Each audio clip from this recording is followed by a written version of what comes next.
inflação, desemprego, crescimento econômico, pobreza, distribuição de renda, o local em que moramos, as roupas que vestimos, os alimentos que ingerimos, o salário que recebemos. Podemos até não perceber, mas a maior parte dessas questões são discutidas diariamente, em casa, no trabalho, nas conversas de barzinho, nas empresas, nas cúpulas governamentais. Todas elas estão ligadas a uma palavra que você já ouviu muitas vezes: economia.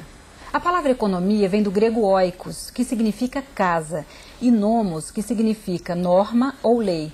Assim, economia quer dizer administrar a casa e, por analogia, a empresa, o país.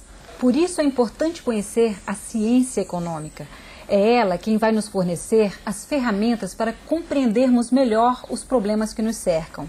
À medida que nós avançarmos, você vai ficar surpreso ao perceber como a análise econômica pode ajudar a entender o seu dia a dia. Podemos começar esse passeio pela ciência econômica buscando identificar qual é o objeto de estudo da economia. O homem é um animal guloso por natureza.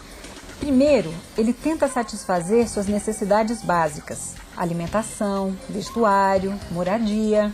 Depois, passa a desejar outras coisas: um carro, uma casa maior, uma viagem de férias. Ou seja, na prática, ele nunca está satisfeito. Só tem um probleminha. Apesar de as pessoas quererem sempre mais e mais, não há recursos disponíveis para todo mundo. É aí que surge o objeto de estudo da economia, a escassez. A escassez surge em virtude das necessidades humanas ilimitadas e da restrição de recursos disponíveis. Os recursos são limitados, o que significa que nem todas as necessidades podem ser simultaneamente atendidas. Dessa maneira, as pessoas, os governos, a sociedade como um todo, qualquer que seja seu tipo de organização econômica ou regime político, é obrigada a fazer opções, escolhas. Assim, também podemos definir a economia como o estudo pelo qual a sociedade decide o que produzir, como produzir e para quem produzir. O que produzir significa escolher quais desejos e necessidades serão satisfeitos e em que quantidade. Como produzir, por outro lado, é pensar a técnica para se conseguir o máximo de produção com a menor quantidade de recursos. E, finalmente, para quem produzir, é decidir quem será o beneficiário da produção ou como o produto será distribuído. As respostas às questões o que, como e para quem produzir vão depender da organização econômica vigente.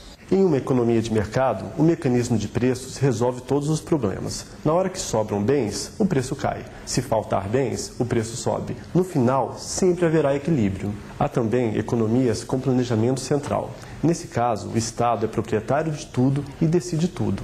Atualmente, os países que mais se aproximam desse modelo são China e Cuba. No entanto, o mais comum de se encontrar é a economia mista, isto é, governo e mercado interagem juntos na busca da solução dos problemas econômicos. Bom, mas então quer dizer que vivemos sempre em situações de escolha? Exatamente. A todo momento estamos fazendo escolhas. Para que nós consigamos alguma coisa, temos de abrir mão de outra. Por exemplo, usar o 13º salário para fazer uma viagem de lazer ou para pagar as contas atrasadas? Usar o dinheiro guardado para comprar uma nova TV ou um computador? Aplicar o que sobrou do salário na poupança ou em uma previdência privada? Dessa permanente situação de escolha, nasce um conceito muito importante em economia: o custo de oportunidade.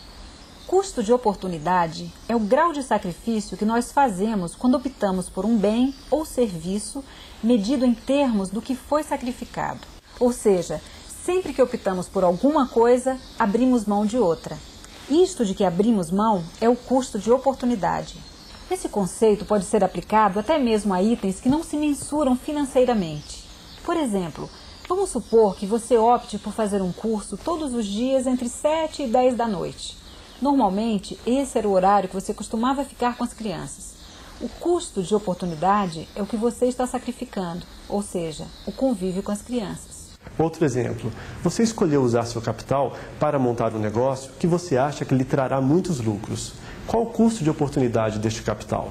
Bem, se esse dinheiro não estivesse sendo usado no seu negócio, ele poderia estar aplicado num fundo de investimento com uma remuneração de 1% ao mês.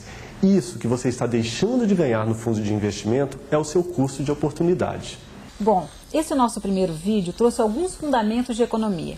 Nos próximos encontros falaremos de microeconomia, macroeconomia, economia do setor público, economia internacional e crescimento econômico. Até lá!